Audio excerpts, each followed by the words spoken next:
nos hemos dedicado más al tema del tribunal. Yo soy magistrada en el Tribunal de Justicia Administrativa del Estado de Jalisco y además soy presidenta nacional de AMTRIJA, que es la Asociación, gracias, Nacional de Tribunales de Justicia Administrativa.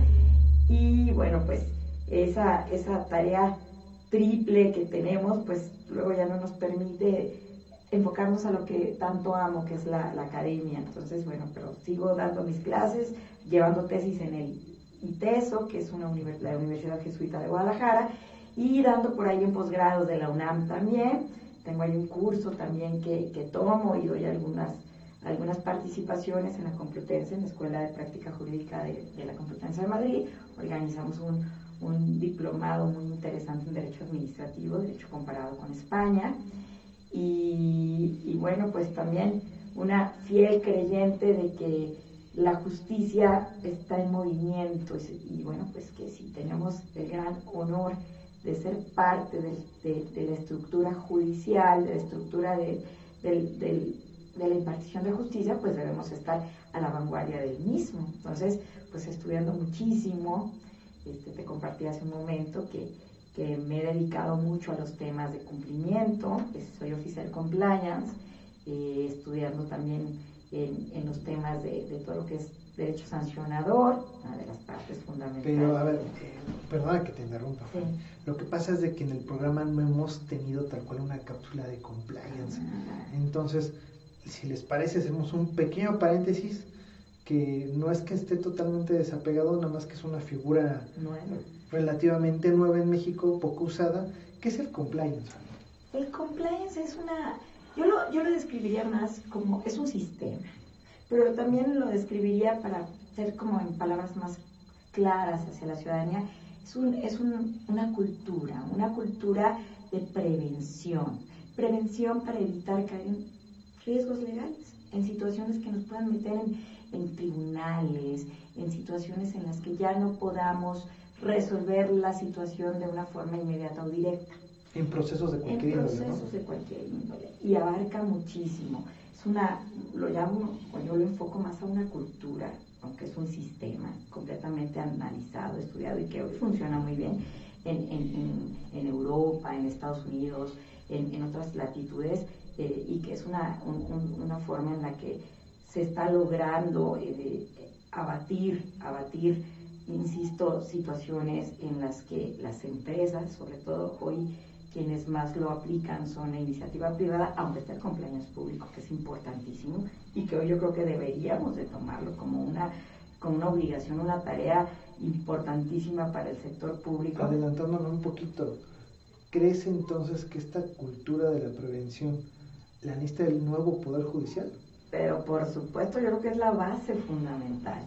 Y tribunales como el del que vamos a platicar, que es el Tribunal de Disciplina Judicial, yo creo que tiene que entrarle a ese tema de una forma seria y establecer los mecanismos, que será una de las tareas que tendrá este tribunal, establecer los métodos, los mecanismos, las normativas internas de cómo va a funcionar a través de sistemas ya comprobados como estos, porque justamente entra no solamente a procesos por áreas, sino también a procesos por los grupos de las personas que participamos dentro de los entes.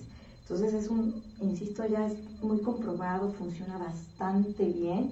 Las grandes empresas en todo el mundo lo tienen, porque con ellos se ahorran infinidad de cantidades de dineros para después tener que resolver probablemente ya una situación que caiga en un tribunal o que cae en una situación en la que ya cuando se está resolviendo ya hay un problema intrínseco.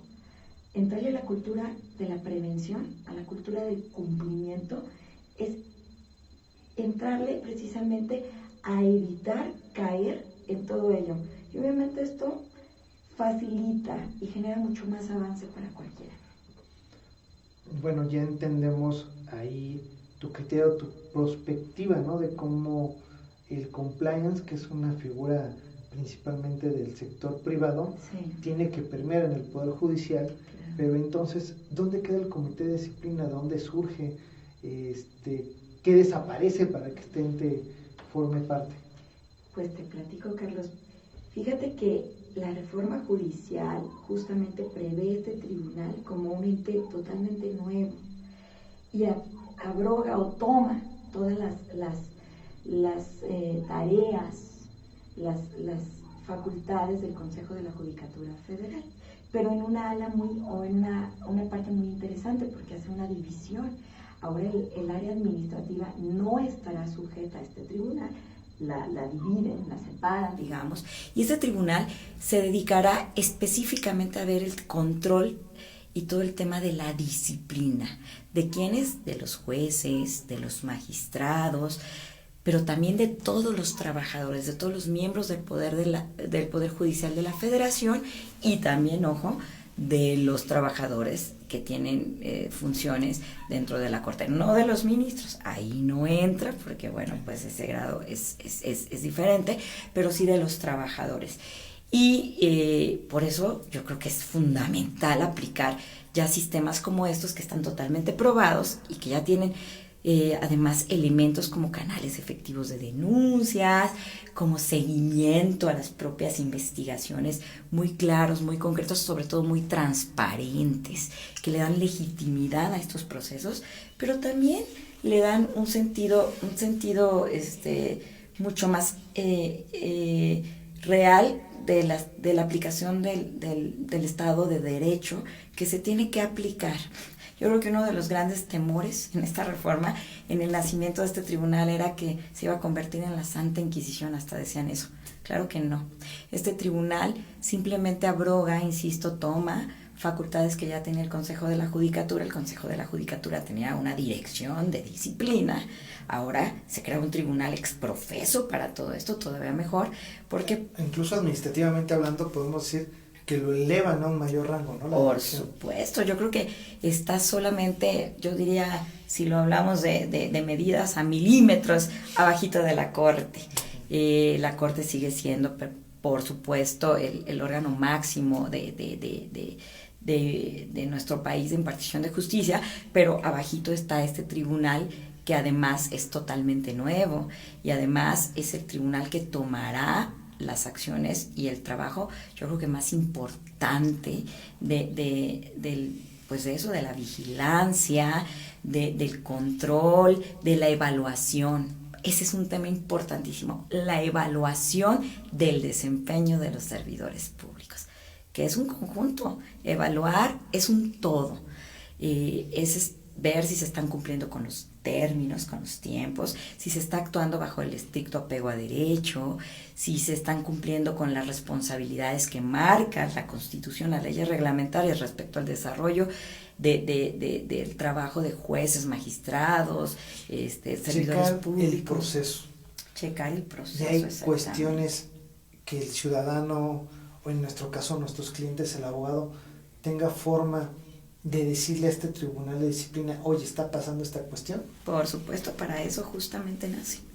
Para que no solamente los abogados, cualquier ciudadano que se sienta lesionado o vulnerado en un derecho respecto a un tema de impartición de justicia, tenga un lugar al que pueda acudir a hacer valer ese derecho y se inicia un procedimiento, pero un procedimiento apegado a derecho, que eso es lo más importante.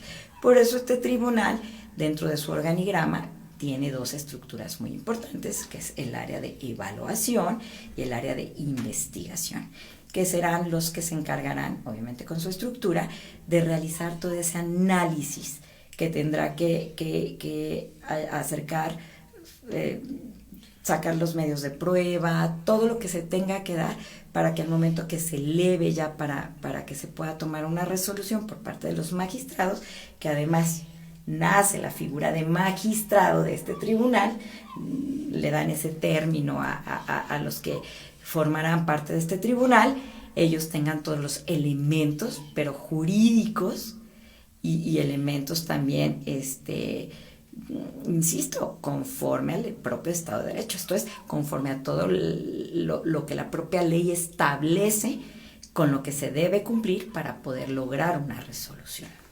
La ley o la ya no reforma, sino ya ley vigente, ¿les da suficiente estructura a tu parecer? Porque hay mucho recorte en la administración pública federal. Sí, por supuesto. Bueno, como está ahorita, únicamente está estructurado en una primera fase. Yo creo que el trabajo más importante que tendrán los magistrados al iniciar ya en el desarrollo de sus funciones será crear la normativa interna, toda la reglamentación que establezca precisamente la forma en la que se va a operar de manera detallada. Evidentemente hay una estructura, digamos una estructura general que establece ya la norma que ya se aprobó, que es como te lo digo, que son los magistrados, están estas dos áreas con su estructura de personal, y evidentemente lo que se tendrá que hacer es empezar a desarrollar conforme a las propias facultades que tiene el tribunal, y supongo que tendrá un presupuesto lo suficientemente, esperemos, decoroso para poder cumplir con estas tareas, porque además es el tribunal más importante, que no tiene poca responsabilidad, es muy grande, y que además quienes integren este tribunal deberán conocer desde adentro cómo funcionan los tribunales, porque sería muy riesgoso que entrara gente que no tiene la menor idea de cómo funciona un tribunal. ¿Por qué? Porque la gente que nos hemos dedicado toda la vida a impartir justicia sabemos que el tema de impartición de justicia pues se cuece aparte, que evidentemente al tomar una resolución pues siempre uno gana y quizá otro pierde. Entonces se puede prestar también a linchamientos públicos, se puede prestar también a represalias por esas situaciones. Por eso es tan importante que ese perfil de las personas que lleguen a ese alto grado sea el idóneo, sean personas que conozcan, que tengan experiencia, que tengan la preparación, pero yo creo que lo más importante es que tengan la experiencia desde adentro de los tribunales, para que realmente no pase lo que a lo mejor la apuesta o el temor sobre todo interno del Poder Judicial, de que se convierta en este tribunal de la Santa Inquisición. Por eso yo creo que el momento más importante de la historia, que además es inédito, histórico, el día 1 de junio, cuando todos los mexicanos, también yo la tomaré, también tú, Carlos, todos, sí. Cuando tomemos nuestra decisión de elegir a quienes integrarán ese tribunal, que serán 5 personas, 3 mujeres, 2 hombres, hay que revisar esos perfiles, revisar que tengan no solo las credenciales académicas, también la experiencia dentro del Poder Judicial, para que conozcan y tengan ese conocimiento y esa legitimidad de poder determinar, porque nada más van a determinar sobre quienes imparten justicia, y obviamente auxiliados de estos instrumentos que se tendrán que crear, que yo sí me iría mucho al tema de sistemas de cumplimiento, las estructuras que ya están probadas, además, que funcionan perfectamente, que ya establecen, por ejemplo, canales adecuados de denuncias, en donde se da la protección también a los denunciantes. Eso es muy importante. Imagínate que el abogado o la parte que se siente afectada por un acto de retraso, de corrupción, porque es innegable. Yo tengo 26 años de carrera judicial, ¿sabes? Yo empecé desde meritoria. Conozco los juzgados, pero desde adentro, y sé que había corrupción, porque ya me tocaba verla. Entonces a mí nadie me la cuenta. Claro que era necesario que se diera un cambio, que se volteara a ver al Poder Judicial, pero también que se volteara a ver con muchísima responsabilidad, y que estas personas que tomen estos cargos sean personas realmente con la calidad y las credenciales, insisto, pero también con la experiencia para poder llevar este tipo de trabajos. No, y además aquí lo comentábamos incluso antes de la grabación de este programa, que ya es muy usual, ya es una técnica totalmente aceptada de agarrar una figura, un proceso del sector privado y ponerlo en el sector público, y lo cual me lleva a lo siguiente: tú tienes varias certificaciones ISO de cumplimiento, de compliance. Así es. ¿Crees que este tribunal de disciplina tendrá que optar o adoptar alguna? Pero por supuesto, yo te platico, yo me he dedicado mucho a estudiar, mis tribunales, yo trabajo en el tribunal de de justicia administrativa, que somos los que vemos las faltas graves, derecho sancionador, que además hoy este tribunal, su elemento principal, su normativa en la que se va a basar es la Ley General de Responsabilidades Administrativas, derecho sancionador. Entonces, se debe conocer. Por eso les digo que la experiencia es indispensable. Tiene que ser gentes que conozcan de esto. Entonces, yo, por ejemplo, para poder realizar lo que hago, nosotros lo hacemos con el Ejecutivo, con los organismos desconcentrados, descentralizados. Yo me metí a la certificación, tengo la certificación de antisoborno, certificación de riesgos legales, y además te platico que estoy certificada por la Escuela Mundial Anticorrupción, que es IACA. Esta tiene su sede en Europa. Ahí no llegas ni por recomendación, ahí llegas por oposición, y de verdad llegas por exámenes, llegas porque realmente tengas el perfil para estar, porque además el nivel de compañeros que tienes llegan igual y ellos pues ya está internacional, sí. Ya está internacional. Y somos muy pocos, ¿sabes? Si no estoy mal, somos nada más 15 los que en todo México, los que tenemos eso. Somos una comunidad. Hace muy poco estuvo nuestro rector académico mayor acá en México, y hay veranos continuos donde se está capacitando, y es justamente para apoyar a las personas que nos dedicamos a estos temas. ¿Para qué? Pues evidentemente para lograr esa excelencia y que se cumplan con todas estas metodologías, pero sobre todo que se cumpla con todos estos procesos para que se realice sistemas de una impartición o sistemas de anticorrupción real, porque al final yo creo que es a lo que busca, ¿no? Combatir la corrupción, combatir las malas prácticas y sobre todo combatir la ineficacia de los servidores públicos. En este caso, pues este tribunal se abocará a el Poder Judicial de la Federación, y bueno, ya como vieron, la reforma habla de los estados, tendrán que formar también sus tribunales, y por consecuencia se tendrá que dar ahí también. Entonces, estas certificaciones, a tu parecer, a tu perspectiva del Tribunal de Disciplina, sí tienen cabida. Totalmente, es más, es que yo las promovería.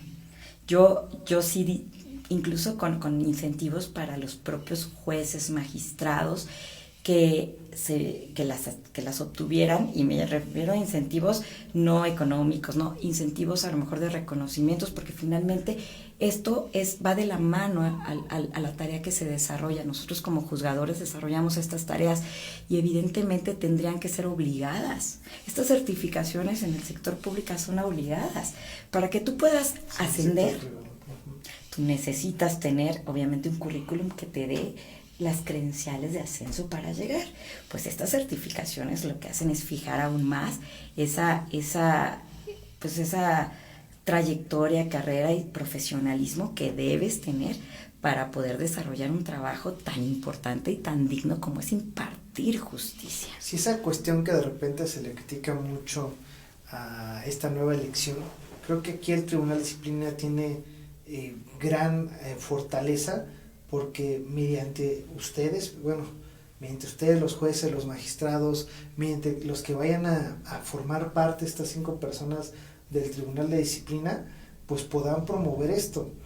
Es más, a lo mejor un reglamento nuevo, una cuestión, como tú dices, no un estímulo económico, pero sí un estímulo a lo mejor incluso de una ceremonia, que incluso vayan los mismos entes certificadores, ¿no? O incluso, me atrevo a decir, como son normas técnicas, así es el nombre correcto, eso ya lo hemos tratado nosotros en otro programa, pues que incluso promuevan su propia norma técnica. Claro, de hecho, es que no es nada complicado, ¿sabes? Eso se puede hacer mediante convenios de colaboración y claro, mediante también, como tú dices, eventos en donde se den reconocimientos a la gente que está en continua capacitación y que habla del profesionalismo que se tiene que demostrar. Como les insisto, impartir justicia no es poca cosa. Somos un poder y como poder tenemos la obligación de mantenernos actualizados, pero sobre todo de cumplirle a la ciudadanía. Somos servidores públicos. Entonces, esa función tan importante primero la debemos tener clara.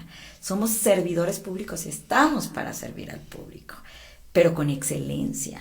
Si logramos esa excelencia, yo creo que este tribunal, dentro de las funciones que va a tener, las áreas, que hay un área de capacitación, puede perfectamente desarrollar programas, intercambios, en donde logremos eso, logremos que nuestros servidores públicos, nuestros jueces, nuestros magistrados tengan esas oportunidades para lograr la excelencia. Y yo creo que es algo que se tendrá que dar. Yo estoy segura que este tribunal lo preverá en su momento, y eso obviamente va a contribuir a todo este sistema de cumplimiento del que hablamos, y que al finalmente es totalmente preventivo. Yo pienso, soy una fiel creyente, que cuando tú ya llegas a estar en un tema de sanciones, porque el problema es muy grande, y que normalmente cuando hay una denuncia de un acto de corrupción o etcétera, es porque hay una cadena de actos o de situaciones que están atrás y que también tienen que ser investigados y que van a traer problemas mayores a futuro. Y yo creo que también la naturaleza de este tribunal tendrá que enfocarse al área de la prevención. Y por supuesto, si hay actos, pues a lo que es la investigación, y si bajo un estricto apego al Estado de Derecho hay un resultado, en el que salga alguna persona que sea señalada como culpable, pues que sea sancionada. Insisto, bajo también sistemas totalmente transparentes, donde las partes tengan la certeza de que se le dio trámite a su denuncia, qué fin tuvo su denuncia, y también la sociedad al final sepa cómo está funcionando. Y bueno, en el Consejo de la Judicatura, esta figura que iba a desaparecer, pues se sabía, ¿no?, que había gran injerencia de los ministros. ¿Qué injerencia ahora van a tener los ministros en este Tribunal de Disciplina, Fanny? Pues fíjate que te platico que ninguna, porque se crea como un órgano autónomo. Al contrario, yo creo que las facultades tan importantes que tiene este tribunal son tan grandes que entran, insisto, no a la figura. Incluso lo presidieron ministros o ministras. Sí, en su momento sí, ahora no. Ahora serán los magistrados, no tendrá injerencia de los ministros, es autónomo. Y de hecho, para que se tome una decisión, se habla de que se harán decisiones colegiadas, pero es tan importante, creo que eso sí quedó claro en las personas que trabajaron la reforma, para que se tome una decisión sancionadora, se tendrá que tomar por 4 votos, no por 3, como normalmente se hace un colegiado. Tendrán que ser obviamente muy fundadas, muy motivadas y bajo, insisto, un estricto apego al Estado de Derecho, en donde las partes tendrán que ser oídas y vencidas en un procedimiento, porque ya se genera un procedimiento, se va a convertir en un tribunal como tal. Entonces existirá un proceso muy marcado por la ley, que obviamente va a dejar en una clara legalidad o debería dejar en una clara legalidad todos los actos que se tomen, y los ministros no tendrán injerencia. Ellos, la Suprema Corte, tendrá sus funciones muy específicas, e inclusive este tribunal podrá entrar a temas de personal dentro de la Corte. Ok. Entonces, recursos de revisión sobre todo. Entonces no solamente estamos viendo un cambio de nombre, estamos viendo un cambio de estructura, totalmente, un cambio de funciones. ¿Y cómo crees que es esta interlocución entre Suprema Corte y Tribunal de Disciplina? Tendrá que ser una interlocución continua, muy, muy de la mano. Finalmente es un poder judicial. Tendrá que existir mucha colaboración conjunta, pero no nada más con la Corte, también con el Sistema Nacional Anticorrupción, que yo creo que es algo que nadie visualiza o toma en cuenta. ¿Por qué? Porque a partir de que este tribunal entre en funciones, deberá tener también deberá ser una ala importante del sistema. Y evidentemente, como todos, si no se los platico, el Sistema Nacional Anticorrupción tiene, por ejemplo, un padrón de sancionados. Este padrón de sancionados también deberá ser consultado para a lo mejor el tema de contrataciones dentro del Poder Judicial, no para el tema de jueces, magistrados, porque para eso ya hay un procedimiento constitucional ahora con la reforma, pero sí para el resto de los servidores públicos, por ejemplo. ¿Por qué? Porque, por ejemplo, a mí me pasó en el Poder Judicial del Estado de Jalisco. Digo, no me pasó a mí, pero tuve conocimiento. Por ahí se contrató a una persona que ya había sido sancionada en otro estado y que además había salido muy mal y estaba en un gran puesto en el Poder Judicial. O sea, ¿cómo era posible? ¿Por qué? Porque no había esa coordinación y comunicación. Porque ¿Estaba la sanción o estaba ahí? Ni conocimiento tenían. Entonces, debemos participar, ahora sí, en un tema de coordinación, en un tema de trabajo. Se tendrán que sentar la Corte, el Tribunal, sobre todo, que tendrá una autonomía, insisto, pero también escuchando, por supuesto, a los señores ministros, claro, pero solamente escuchando. Yo incluso vería hasta un comité como de ética donde estas personalidades tengan una participación importante, nada más consultivo, insisto. ¿Por qué? Porque al final de cuentas, lo que tengan que decir, pues tiene que ser escuchado también acá. No se tomará, o sea, no es obligatorio que se tome en cuenta, pero sí en una coordinación de comunicación, ¿por qué no? Y, insisto, empezar a platicar ya es un sistema nacional y aunque se va a una ala totalmente del Ejecutivo, hay una correlación por las mismas actividades que se realizan. A lo mejor trabajar en políticas ampliadas, en donde ya se empieza a trabajar transversalmente con el Poder Judicial, en donde ya se estructura esa política nacional anticorrupción real, en donde se toque a todas las instancias. Yo creo que así sí se puede lograr un efecto muy positivo, que yo creo que es lo que todos queremos. ¿Y habrá mayor transparencia? Eso es lo más importante. Tendrá que haber mayor transparencia. El área de transparencia, yo creo que, o la parte de la transparencia, yo creo que es la más importante. Insisto, yo pienso que debería de existir un canal efectivo de denuncias totalmente transparente, donde se tenga un conocimiento abierto, primero a las partes, y obviamente, insisto, bajo un estricto apego al Estado de Derecho, cuidando evidentemente las formalidades de un proceso. La sociedad también tenga conocimiento, pero hasta esos momentos, no antes. Porque también te insisto, para todos nos dedicamos a impartir justicia, los abogados que litigan, sabemos que pues en un asunto uno gana, otro pierde, y se puede también tomar como un revanchismo en contra de los trabajadores del Poder Judicial, y eso no puede suceder. Por eso también ese expertise y ese tecnicismo tiene que permear a cada área del tribunal. Tiene que ser gente con mucho conocimiento. Insisto, y este comité, que además tenemos gente valiosísima que hoy se jubilaron, pero gente valiosísima que tiene una vida de experiencia y que son gentes que valen mucho la pena. Pues que sea consultivo y que también participen. O sea, yo creo que mientras más abierto, yo siempre he creído que la transparencia es esa caja de cristal donde cualquiera puede asomarse y observar lo que está sucediendo. Mientras más abierto, menos posibilidades de una intervención mala o un acto de corrupción, de injusticia, de retardo, se podría dar. ¿Y cuánto tiempo duran los magistrados en el Tribunal de Disciplina? Fíjate que 6 años son los que menos duran. Normalmente, la reforma estableció 9 años para los magistrados, los jueces. Estos magistrados durarán 6 años en su cargo y les insisto, serán 5, 3 mujeres, 2 hombres. Ok, entonces el 1 de junio se vota por, digamos, esta primera generación de magistrados. Así es. Y no veríamos una elección de ellos hasta dentro de 6. Hasta dentro de 6 años. ¿Cuál es tu perspectiva de este Tribunal de Disciplina, de este nuevo Tribunal de Disciplina en estos 6 años? Este tribunal tiene la tarea más importante, porque es el que va realmente, para mí, a darle el éxito o no a la gran reforma.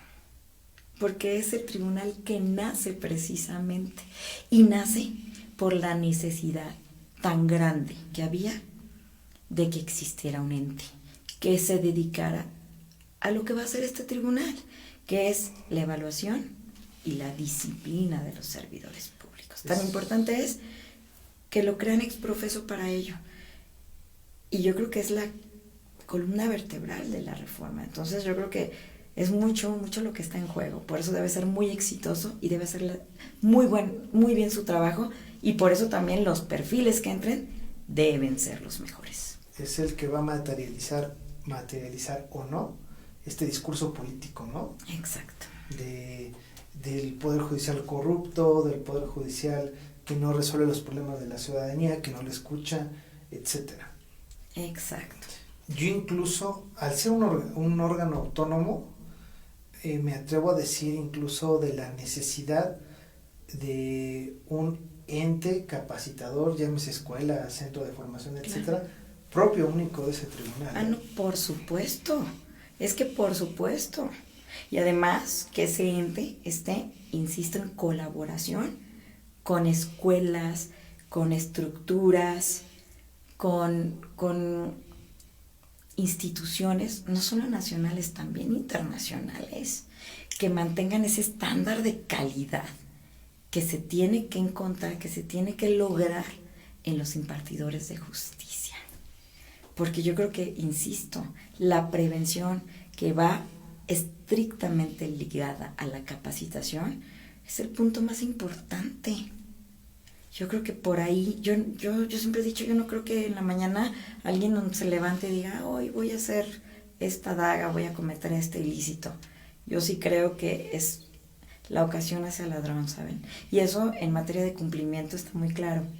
Cuando hay obscurantismo en los procesos, cuando hay trámites engorrosos que los hacen más complicados para el ciudadano, pero también para los servidores públicos, cuando hay tomas de decisiones corporativas o única y exclusivamente por una persona, cuando no hay transparencia, etcétera, es cuando se van abriendo las posibilidades para que se den actos ilegales, actos que no deben darse. Entonces, a medida que nosotros vamos eliminando todos esos obstáculos, vamos logrando un proceso lo más legítimo posible para evitar todo esto, que eso justamente los programas de cumplimiento, que insisto, están muy comprobados y hoy funcionan perfectamente. Las grandes corporaciones es que los tienen como uno de sus elementos más importantes. Sí, es lo que está de moda a nivel internacional, ¿no?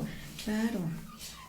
Pues Fanny, no sé si nos gustes decir algunas conclusiones, unas últimas palabras. Pues agradecerte, Carlos, reiterarles a la ciudadanía. Digo, el INE nos tenía muy cooptados a todos los servidores públicos para poder promover el tema de lo que va a suceder el día primero, pero decirles que el día primero ya lo abrió, gracias a Dios. Cualquier servidor público hoy puede motivar a la gente como yo lo haré a salir a votar, que salgamos a votar, que es muy importante, que el día primero se toma una de las decisiones más importantes de nuestra vida y que así lo debemos ver, porque a veces creemos que no necesitamos de esto, pero lo necesitamos tanto que nada más con pensar que quizás hasta nuestras fuentes de empleo derivan de esa certidumbre legal que dan sistemas bien estructurados de justicia, y que es lo que permite el avance económico, social de países como estos, y más aún cuando ya hemos vivido actos de cualquier tipo en juzgados y demás, y a lo mejor no nos parece, pues con mayor razón que salgamos a votar, que tomemos, que nos metamos a la página del INE, que conozcamos los perfiles, que tomemos las mejores decisiones. De verdad no es poca cosa lo que se está jugando. Hay que tener interés en lo que vamos a hacer y hay que actuar con responsabilidad, porque después criticar pues ya no nos va a quedar. Si hacemos lo que nos corresponde, entonces vamos a darle ese granito de arena a este país para que las cosas funcionen y funcionen bien. Pues, magistrada Fanny, muchas gracias por tu tiempo, por este acercamiento académico con nuestra audiencia. Esto fue Hechos, Derechos y Más. Les agradezco su tiempo, estimada audiencia, y nos veremos en la próxima transmisión. Muchas gracias, Fanny, por tu tiempo. Muchas gracias, Carlos. Gracias a tu audiencia. Un gran abrazo a todos. Hasta luego.